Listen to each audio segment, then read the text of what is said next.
Salut, ça va vous? Aujourd'hui je vous propose de réaliser avec moi un portefeuille plutôt masculin, bien que ce soit celui que j'utilise moi-même tous les jours. Un portefeuille made in la cabane, le Minot.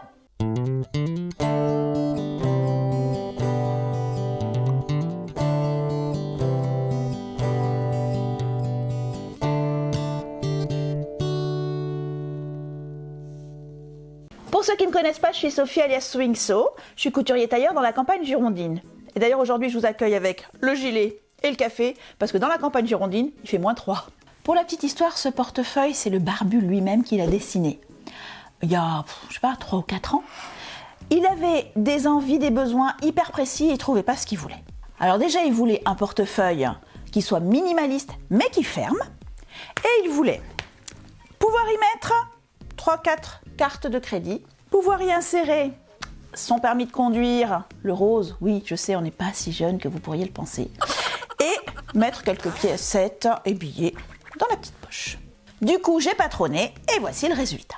Un petit patron PDF à télécharger et il est accompagné pour la première fois d'un pas à pas photo. Ah ouais, j'ai bossé pour vous, hein. Alors ce patron, vous le retrouverez sur la boutique de la chaîne en suivant le lien qui est dans la description. Et si vous décidez de l'acquérir, non seulement vous allez pouvoir faire plein de petits portefeuilles pour tout le monde, et en plus vous allez soutenir la chaîne, ce qui nous permettra de vous faire encore plus de contenu gratuit. Après, vous êtes peut-être déjà des patrons de portefeuille, vous n'avez peut-être pas besoin de celui-ci. Malgré tout, j'ai quelques petites astuces qui servent pour tous les patrons de portefeuille, notamment un pliage impeccable du porte-carte. Bon, une fois que tout ça c'est dit, on va s'y mettre. On va commencer par les fournitures. Au niveau du tissu, déjà, on va partir sur 2 choses différentes.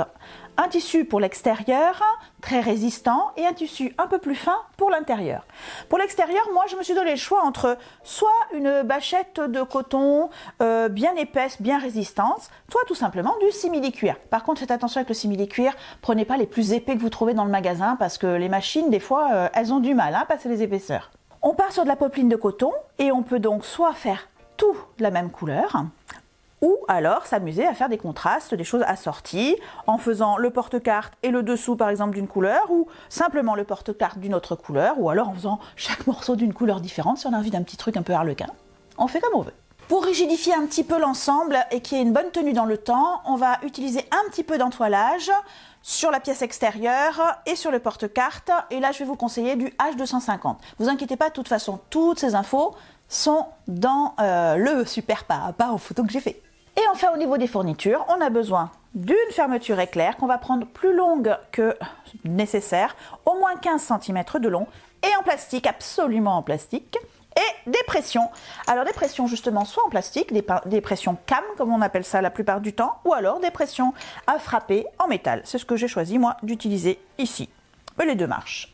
Maintenant qu'on a toutes nos fournitures, place aux découpes.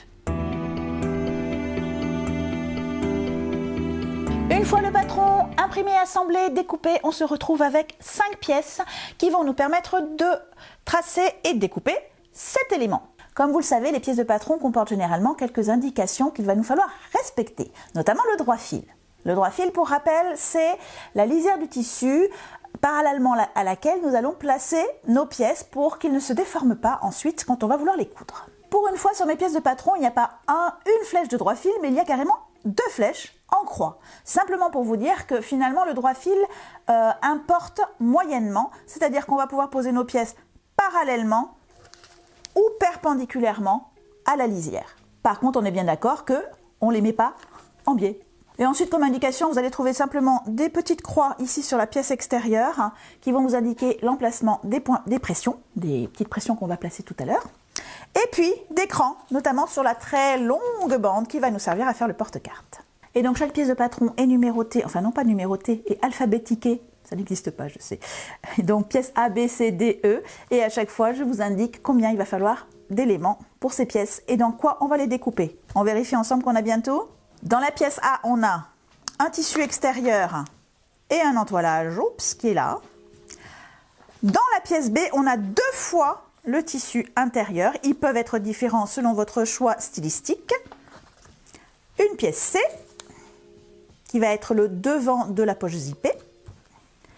La grande pièce D, qui va être donc le porte-carte. Et enfin, la petite pièce E qui va être le rabat.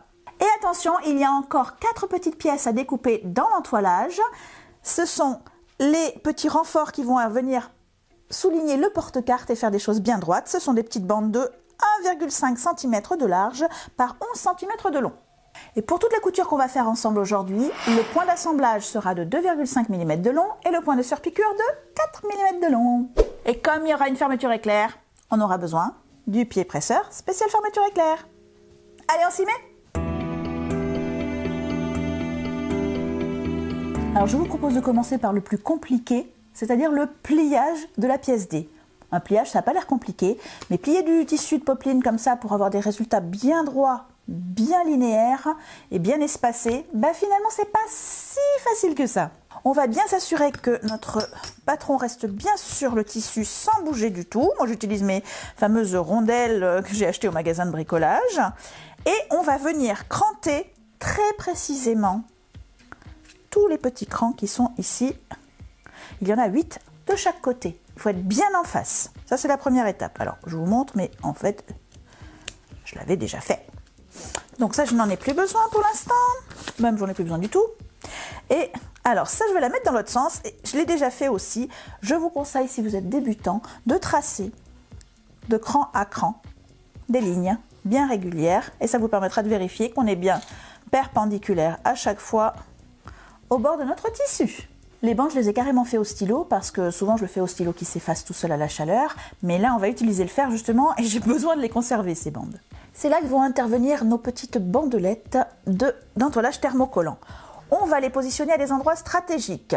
Alors ça aussi sur le pas à pas, je les ai bien notés. On va les positionner juste en dessous de la marque numéro 2, 4, 6 et 8.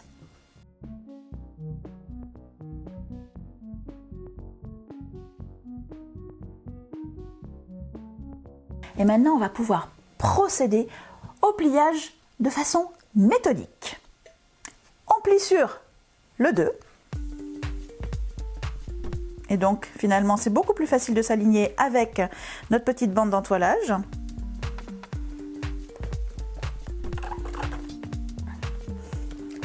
Et ensuite, on déplie sur le 1.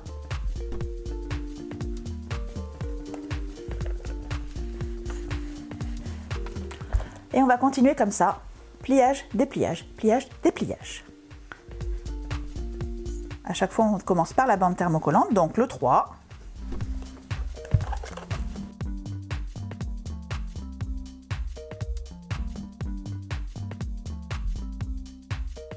Voilà ce que ça donne sur l'envers. Et voilà ce que ça donne sur l'endroit. Un pliage bien régulier. Pour parfaire ce pliage et le faire durer dans le temps, on va faire 2 petits points à la machine. D'abord des surpiqûres sur toutes nos 4 bandes de ce côté et ensuite des points sur les côtés dans la marge de couture pour maintenir l'ensemble. Donc on surpique, on est sur un point 4 mm. Je redéplie à chaque fois. Je ne veux prendre que la pliure. Et une fois que nos 4 surpiqûres sont bien faites, on va pouvoir donc faire une piqûre de maintien sur le bord, dans la marge de couture, donc à 5 mm du bord par exemple, pour que ça ne bouge pas tout à l'heure quand on voudra l'assembler avec les autres pièces. Donc éventuellement, n'hésitez pas à épingler d'ailleurs, ce que je ne fais pas là, c'est pas bien. Et voilà une pièce D, un beau porte-carte, tout bien plié, tout bien régulier, tout propre. On va lui associer une des 2 pièces B, celle-là par exemple, et la pièce E, afin de constituer le fond du porte-monnaie, du portefeuille. Du coup, on va les mettre endroit contre endroit. On va épingler un petit peu quand même. Juste ce qu'il faut, c'est pas une grosse pièce. Et on va venir faire une piqûre d'assemblage à 1 cm du bord avec un point d'arrêt au début, zoup, et à la fin. Allez, let's go. Et maintenant, je fais la même chose avec l'autre pièce. Endroit contre endroit. Épingle, point d'arrêt, couture, point d'arrêt.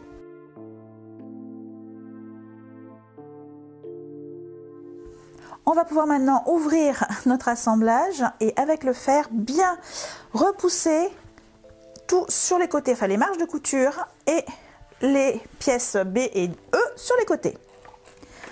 Voilà. Hop. Et pour que ça reste bien en place, eh ben on va surpiquer ici et ici à quelques millimètres du bord. Le fond est prêt, on va s'occuper de la petite poche zippée. Et pour ça, j'ai besoin de ma deuxième pièce B et de la pièce C. Et puis de mon zip, évidemment. Alors, je commence avec la pièce C, la petite pièce. Et si vous avez un centre sur votre tissu, le haut, ce sera ici. Et sur cette partie-là, je vais mettre endroit contre endroit le zip. Alors en général, je mets la fermeture éclair à gauche. Ce qui permettra au droitier d'ouvrir comme ça. Si comme moi vous êtes gaucher, vous pouvez la mettre dans l'autre sens évidemment. Donc je positionne ici, bien aligné avec le bord. Et je vais mettre mon pied presseur spécial fermeture éclair sur ma machine.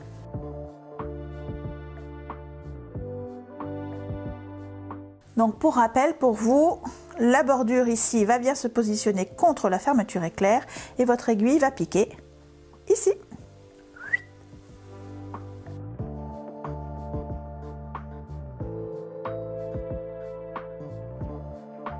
Pour avoir un travail bien propre à l'intérieur, on va avoir deux solutions. Soit on va utiliser un ciseau cranteur et on va venir cranter donc ce petit morceau de tissu, soit on va le replier sur lui-même avec l'aide du fer avant de faire notre surpiqûre.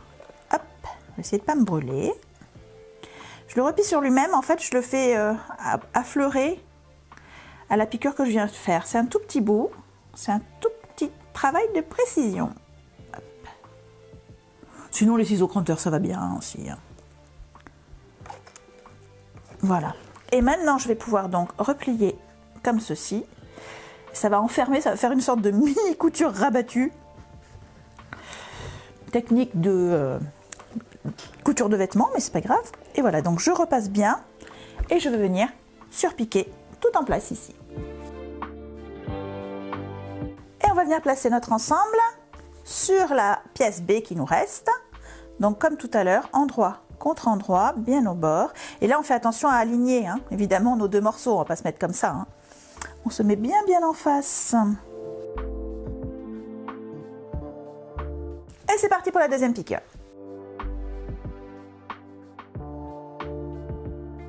Et là donc on va faire repasser notre pièce complètement sous l'autre. On va d'abord la retourner une première fois, un petit coup de fer pour que ce soit bien en face. Et ensuite, en se basant sur la bordure, hop, bien comme il faut, un deuxième petit coup de fer. Et on va pouvoir surpiquer ici. La poche zippée est donc prête. Alors c'est une poche qui n'est pas doublée, mais qui est toute propre à l'intérieur puisqu'on a fait attention à nos marges de couture de façon à ce qu'elle ne s'effrite pas, à ce qu'elle ne s'effiloche pas. C'est comment ça s'effriter. Bref, donc on va les assembler ensemble, les pré-assembler pour qu'elles soient maintenues en place. Donc on va prendre donc notre fond et venir positionner en bas notre petite poche zippée. Et on va faire une piqûre de maintien ici et ici. Alors attention, ici avant de la faire, on remet le zip au milieu.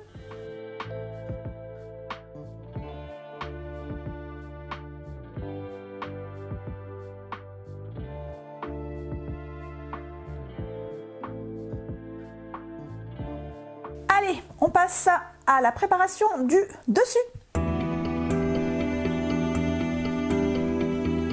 Pour la préparation de l'extérieur du portefeuille, on va déjà commencer par marquer sur le tissu ou sur le simili les 4 emplacements de nos pressions. Et pareil, on peut y aller au stylo. On ne veut pas que ça s'efface parce qu'on va utiliser un peu le fer pour mettre de l'entoilage. Et on ne les verra pas évidemment. Ça marque pas. Je me les remets bien. Je me fais bien une petite croix. Hein. Hop.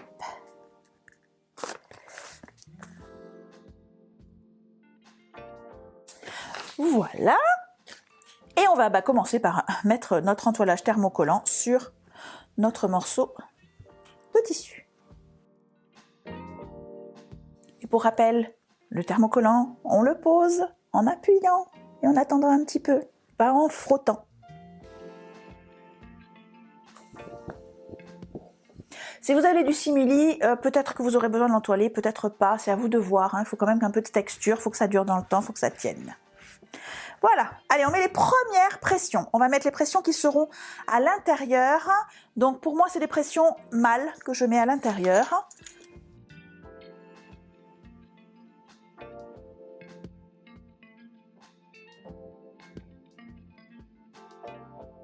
Pour la pose de vos pressions, je vous laisserai vous référer, selon ce que vous allez utiliser, à les petites instructions qui viennent avec. Et une fois que ça c'est fait, on va pouvoir installer justement endroit contre endroit nos deux éléments. Les pressions, elles sont du côté de la poche zippée. Je me positionne endroit contre endroit.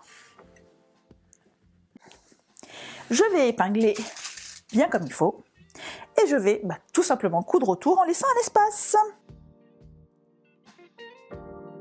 Je vérifie bien que je prends toutes les épaisseurs ici. Mais normalement, comme j'ai fait une piqûre de maintien, il ne devrait pas y avoir de souci.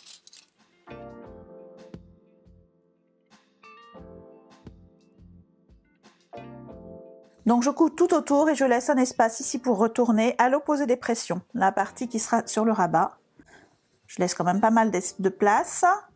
Et je vais faire un super costaud point d'arrêt au début et à la fin parce que pour le retourner, je ne veux pas tirer trop sur les coutures.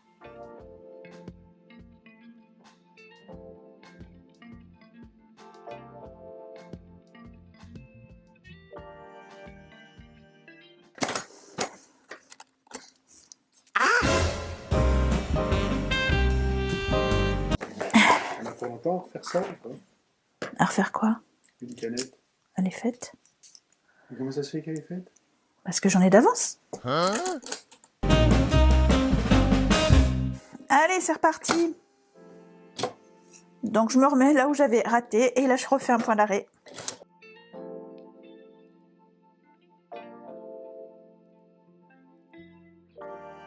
Et la machine a fini de travailler pour aujourd'hui. Avant de retourner, on va faire deux petites choses. On va cranter les angles.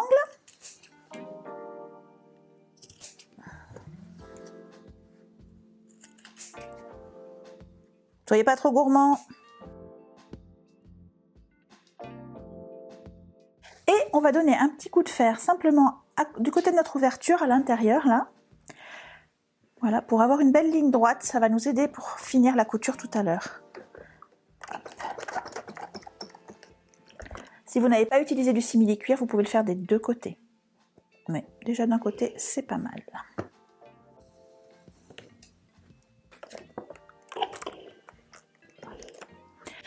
Allez, on retourne.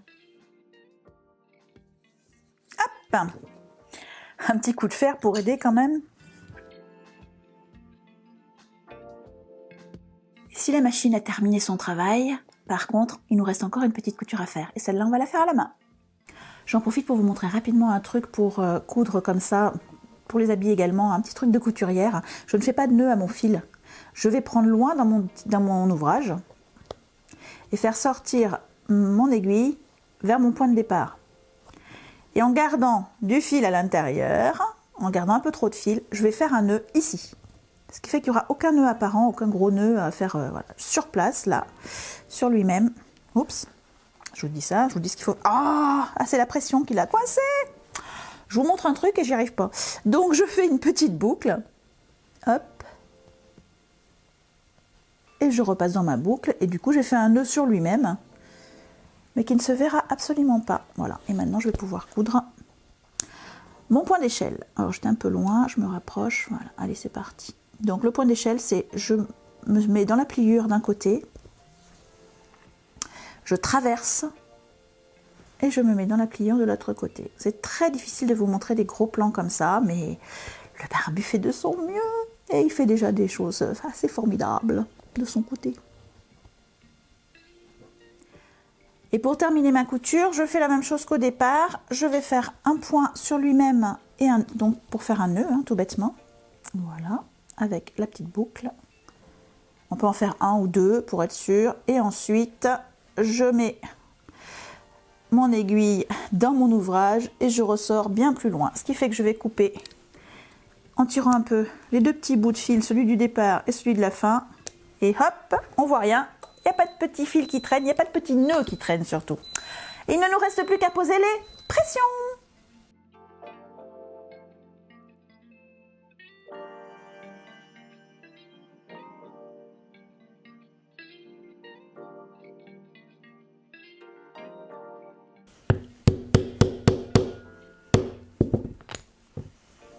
Et je crois qu'on a fini.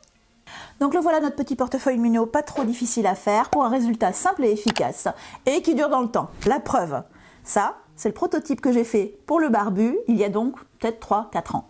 Il l'a traîné pendant très longtemps jusqu'à ce qu'il me convainque d'en faire un nouveau. Il était comme ça au départ. Oups. Si vous vous lancez dans sa réalisation, n'hésitez pas à partager vos créations sur les réseaux, notamment dans notre nouveau groupe Facebook, les Amis de la Cabane. Vous trouverez le lien dans la description pour nous rejoindre.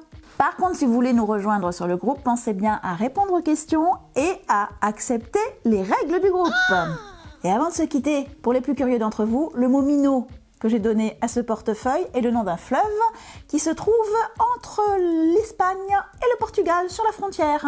Parce que oui, je donne des noms de fleuves à mes créations comme le Sac Volga, la trousse Sinamari et le portefeuille Mino. Et sur cette petite touche de géographie, je vous dis à bientôt!